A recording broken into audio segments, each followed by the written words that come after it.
Hello, I'm Toby Fox from 1.5 million new homes, the local government challenge brought to you by Redloft and Bugler Developments.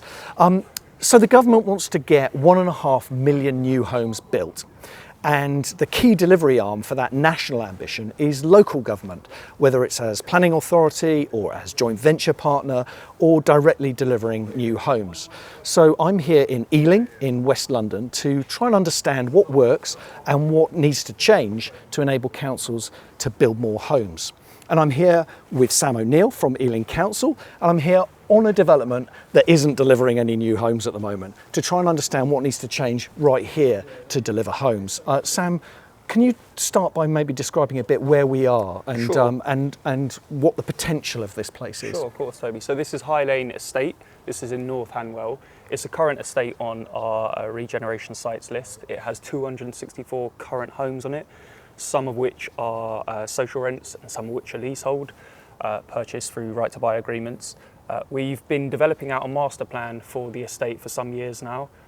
The requirement for it to be redeveloped was first identified in the stock condition survey in 2008. Okay. And we moved forward since about 2015 with identifying a partner and a delivery partner. Unfortunately, we're sort of coming away from that agreement now with some complications which we'll go into in a moment. But it's a priority estate. It's noted as being a high intervention requirement here for redevelopment, so we're working as much as we can with the local community to make that a reality. And what makes something high intervention? What gives it that priority? Well, it was first identified in 2008, which is quite some time ago now, It is. so almost 2 decades. So the fact that it was medium intervention at that point and there's been a further deterioration of the estate makes it really important that we do something for the residents here and that we deliver new homes.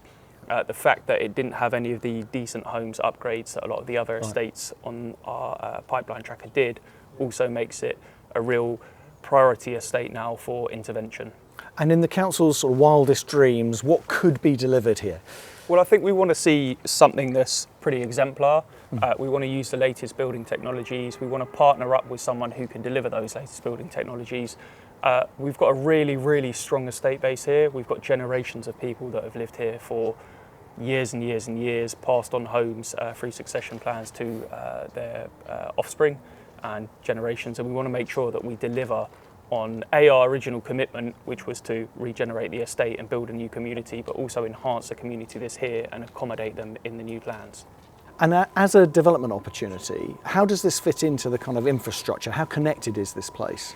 Hanwell's a great place. It's notably now on Crossrail, so we've got a line straight into central London in about 14 to 15 minutes. That's the Elizabeth line. Correct, Yeah. It's the Elizabeth line. It was originally served by a national rail infrastructure, but it's moved on to the Elizabeth line now. Okay.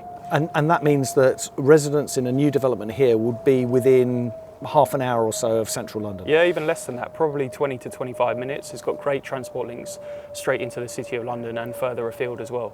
And we've got a kind of a ready-made kind of community that this development sits in that there's a town centre, there are social infrastructure like GP facilities and things like that. Those are all Correct. in existence? It's really well served by all of that stuff, Toby. So we've got a great community base here. We've got local high streets.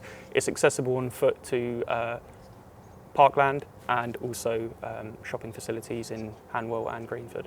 So Sam, it sounds like a great development opportunity. Why isn't it happening? What's holding it back? Well, I think there's been a number of challenges for this development in particular. I mean, we noted that it started in about 2015 in terms of procuring a development partner, and once we had it was some years on.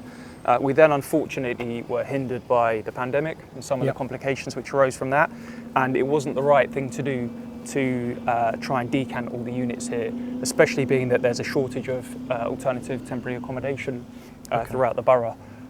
And the complications due to the pandemic, that was like the rise in materials costs, that changed the viability of the scheme? Well, that happened at exactly the same time. Yeah. Primarily the issues caused by the pandemic were those that there was no emergency accommodation which could be easily sourced elsewhere. The materials cost and complications with labour was also a really big issue for us. I think we've just found there was a massive skills shortage over the course of the last few years. A lot of the trade contractors were moving back to other parts of Europe. There was supply issues which was partly introduced through the pandemic and the downturn in manufacturing during that period. So there's been a number of different complications, and of course the latest of which is our development partner going into administration. So in layman's terms, the company that was going to develop all of this has gone bust, and all the people here who desperately wanted that development to happen now don't know what's going to happen next. Correct. There's a level of understandable uncertainty from the residents, and there's worries that the commitments that the council had made in terms of redeveloping this site are no longer going to be honoured. What sort of commitments would those be? Is that around rehousing people? It's around rehousing. I mean, what we wanted to do in the original strategy was keep as many people on the estate without having to decant them from the estate. So we were looking at a regeneration strategy whereby we moved residents from one phase of the development into a later phase of the development, and then moved them back in upon completion of the earlier phases. Whether or not that will still be possible is still to be seen. With the viability issues that have proceeded to incur since the pandemic, we're now looking at whether or not we can increase density on the site as well. Why is it so difficult for you to just swap from one development partner that's gone bust to a new development partner? I think the difficulty is some of the regulation around procurement. It's not a case whereby you can just award a multi-million-pound development agreement to another partner. We also need to be really, really conscious about the environment we sit in at the moment and the difficulties that some well-known large house builders and development agencies are experiencing. And I think that's something that we've been really tight on in Ealing through lessons learned, is that we need to have the right level of due diligence about moving forward with an appropriate partner who understand the scheme, understand the priorities of the council, but most importantly, understand the priorities of the people that live here.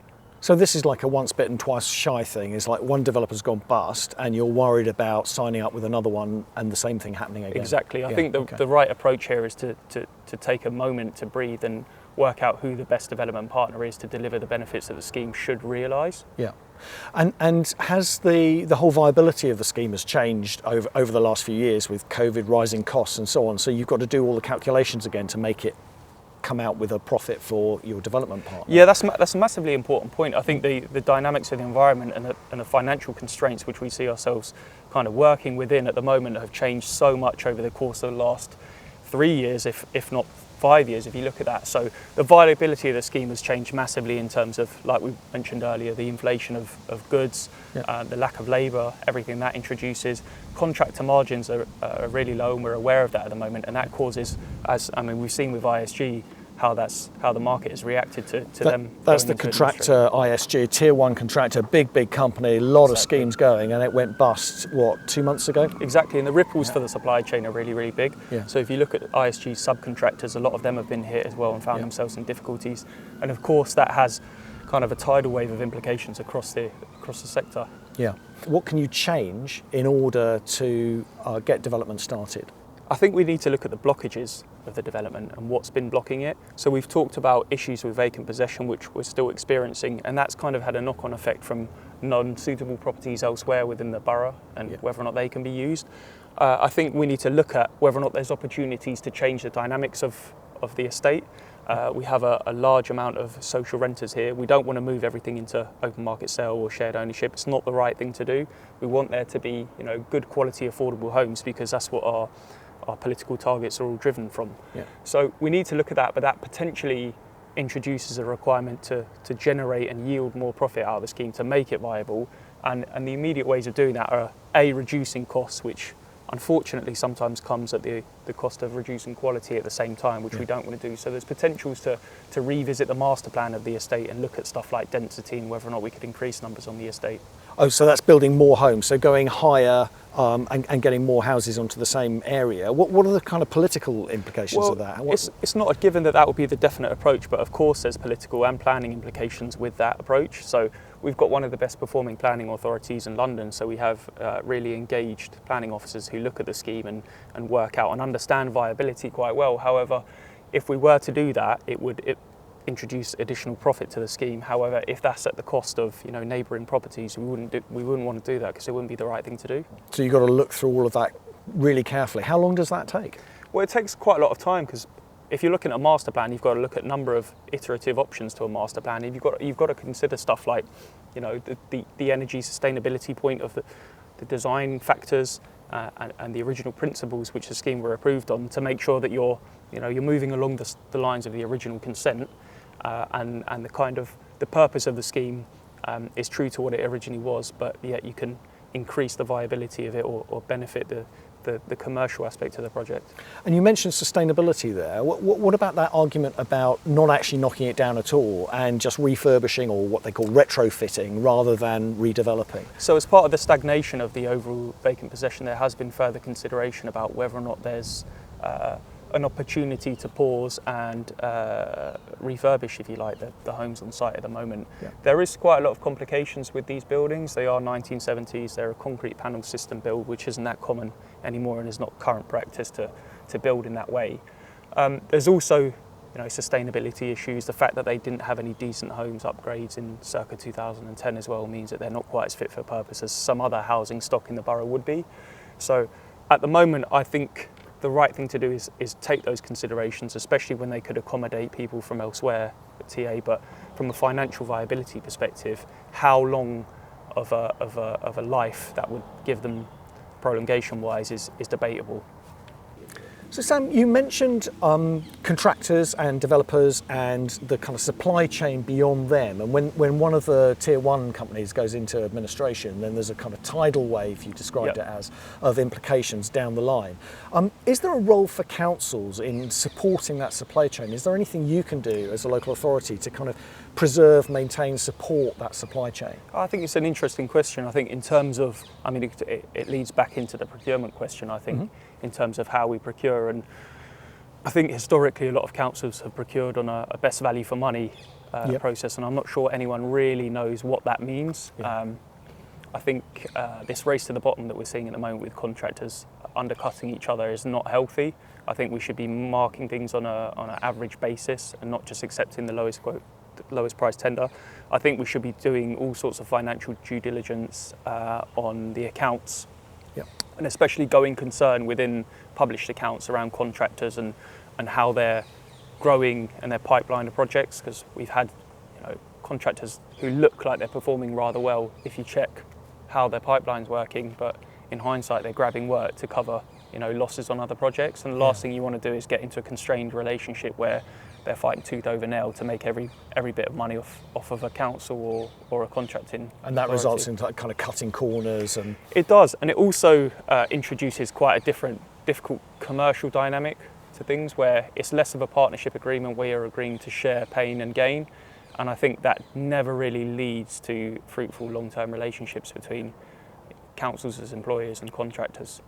Okay, so Sam, what else would you like to see change in order to get housing delivered on this site? I think there's difficulties in every aspect of a project commercially, from a statute perspective. If you check planning and building regulations and how they impact and the London plan, I think one of the key things we'd like to see is more support from the Mayor of London. I think they've been great in terms of giving us quite a healthy pipeline of schemes which we can leverage grant funding for the affordable tenures.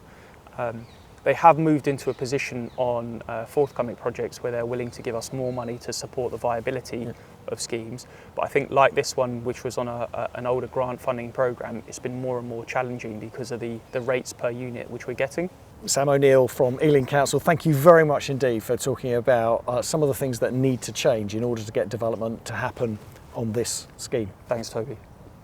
After speaking with Ealing Council's Sam O'Neill, I had a chance to catch up with Ealing Council's Assistant Director for Housing Regeneration, Emma Osmundsen.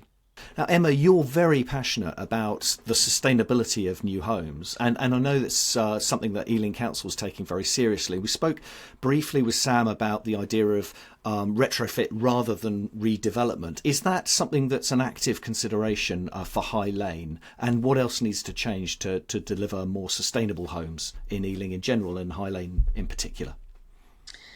Yeah, certainly for us, we're really committed to deliver great homes that really address what I call the 3 Ps. So that's people, planet, and public purse. In the private sector, we'd call that. That's 4 Ps. So it's public purse, yes. So obviously, with a drive to address climate change and a drive to achieve net zero carbon by 2030. Our starting point always has to be looking at how we can reutilise the buildings that we've got, refurbish, deep retrofit. There's always a strain with that, in so much as the cost benefits of keeping existing stock and trying to retrofit, add to them and remodel them against a massive housing need and the demand to build more.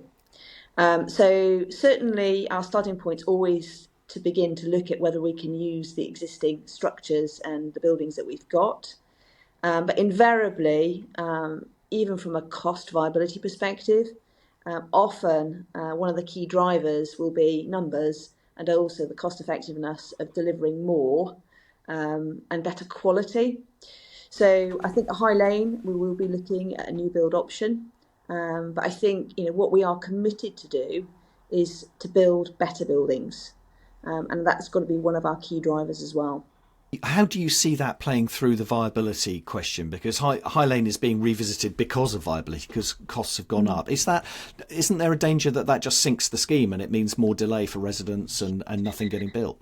Yeah, and I understand there's a real tension at the moment, and people in the drive to deliver more, when things are considerably more expensive than we've been used to, certainly pre-COVID. We need to be a lot more sophisticated in terms of how we understand value. We can all be rushing now to build quick, but we will probably repent in the longer term. We need to build back better. We need to look at taking this opportunity to factor in, low to zero carbon, better and healthier homes, because we've seen the catastrophic outcomes where we don't invest in good quality fabric in our buildings. So good ventilation systems, good thermal performance, good window systems. And we also need to ensure that we're really future-proofing the buildings from a climate perspective, but also from a future housing need. So, we can really drive down costs, perhaps, to try and get to the envelopes that we used to have, and we can't. We have to appreciate that we're at a new threshold now and to build within those constraints. But let's be a lot more sophisticated, perhaps add that additional 5-6% additional value at this stage to prevent us having to deep retrofit probably within the next 2 decades, because we haven't factored in those climate resilience measures, those healthy building features, but also those energy efficiency features. And that's really important because housing is one of our key requirements at this moment in time, but we also need to ensure that we've got grid capacity. And by that, I mean, having sufficient electricity to keep London, keep Ealing well lit and operating. And we can't continue building in the way that we have and just expect that we can go into all electric heating systems at any capacity unless we really address the fabric first approach. So that extra sort of 5 or 6%, does that have to come from grant? Are you you're asking for more grant in order to build those homes sustainably? No, not necessarily. Some of the additional kind of value added for some of these sustainable features really can be incorporated at the design stage. That's the key point, that you can really optimize value.